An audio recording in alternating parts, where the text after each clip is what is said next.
بسم الله الرحمن الرحيم. طبعا كلنا تابعنا وشفنا من ساعة ما وصل كأس العالم للأندية مصر.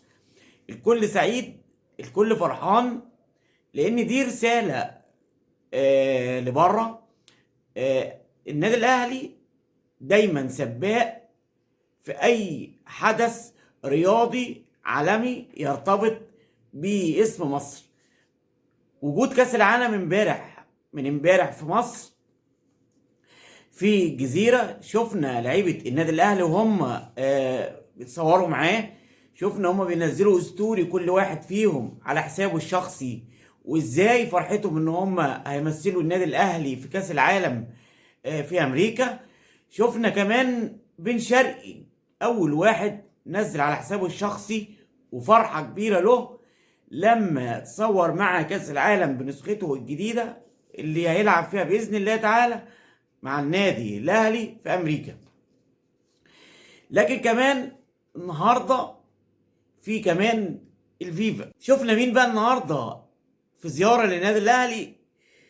أسطورة منتخب إيطاليا، الأسطورة الإيطالية اللي محدش يقدر ينساها أبدا، كريستيان فيري.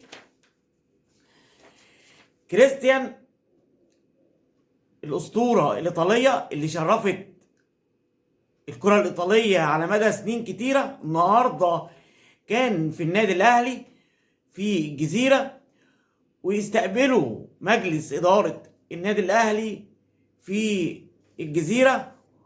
وطبعا دي حاجة كبيرة جدا ان اسطوره زي كريستيان لما يجي مصر ويزور النادي الاهلي. كمان بكره ان شاء الله الاحتفاليه الكبيره بقى في متحف حتشبسوت في الاقصر، احتفاليه النادي الاهلي بدرع كاس العالم وتواجده في النادي الاهلي. ده يعتبر او مش يعتبر، ده في الاساس كمان حاجه كبيره جدا لمصر في التسويق للسياحه. وخير ما عمل مجلس اداره النادي الاهلي ان هو اختار مدينه الاقصر. النهارده كمان شفناه في الاهرامات، فده تسويق للسياحه في مصر لبره مصر. هو ده النادي الاهلي، وهي دي الرياضه اللي احنا بنتكلم عنها، ان احنا بنفيد النادي ونفيد الجماهير ونفيد بلدنا كمان. هي دي الرياضه اتعملت من اجل كده. لكن كمان بكره ان شاء الله كمان اثناء الاحتفاليه، النهارده النادي الاهلي اتسلم رخصه الحفر والبناء في الاستاد الجديد، وبكره ان شاء الله يعلن النادي الاهلي عن بدايه الشغل الفعلي في الحفر والبناء للاستاد. الاستاد ان شاء الله هيكون مفخره للنادي الاهلي في الوطن العربي وفي افريقيا. كهرباء كتب رسالة على حسابه الشخصي وبعت رسالة للنادي الأهلي بيشكر مجلس إدارة النادي الأهلي على وقوفه جنبه السنين اللي فاتت، بيشكر مجلس إدارته، بيشكر جماهيره اللي قال في كلامه إني مهما قلت ومهما شكرتهم مش هوفيهم حقهم إنهم وقفوا معايا، إن هم كانوا دايما طول الفترة اللي فاتت بينادوا باسم لغاية آخر يوم ليا في النادي الأهلي.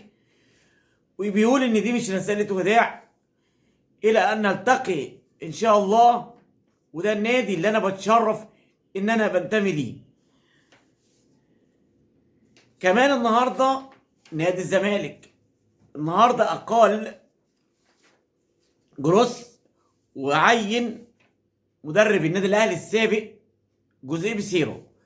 جوزيه بيسيرو مدرب كويس، لكن شرط على نادي الزمالك ان هو يجي بالجهاز الكامل بتاعه، اللي هو نونو ميخائيل مدرب عام، مايكل جوزيه مدرب احمال، نونو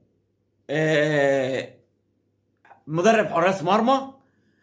الوحيد المصري اللي اختاره هو ايمن عبد العزيز.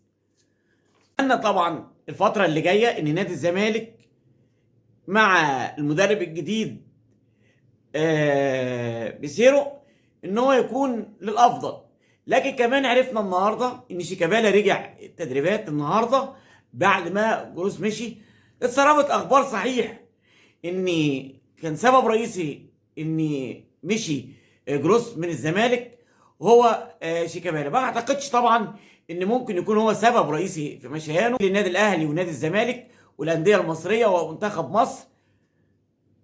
ان شاء الله بكره خلال الاحتفاليه وبعد الاحتفاليه وقبل الاحتفاليه هعرض وهنعرض على حضراتكم كمان كل الاحداث اللي هتكون ان شاء الله في احتفاليه النادي الاهلي في متحف حتشبسوت في الاقصر، بمناسبه زي ما قلت لحضراتكم احتفال النادي الاهلي واحتفاله بدرع كاس العالم المقام في امريكا المشارك فيه النادي.